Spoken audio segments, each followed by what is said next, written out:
IndiGo విమానాల రద్దు కారణంగా దేశవ్యాప్తంగా 4 రోజులుగా ఎయిర్పోర్టుల్లో వేలాది మంది ప్రయాణికులు తీవ్ర ఇబ్బందులు పడుతున్నారు. ఇది దృష్టిలో ఉంచుకుని భారతీయ రైల్వే శాఖ పెద్ద ఎత్తున సహాయక చర్యలను చేపట్టింది.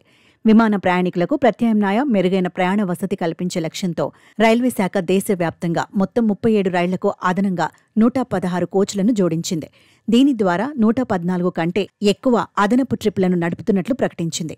ఒక్క రోజులోనే దాదాపు 35,000 మంది అదనపు ప్రయాణికులకు సీట్లు అందుబాటులోకి వచ్చాయి.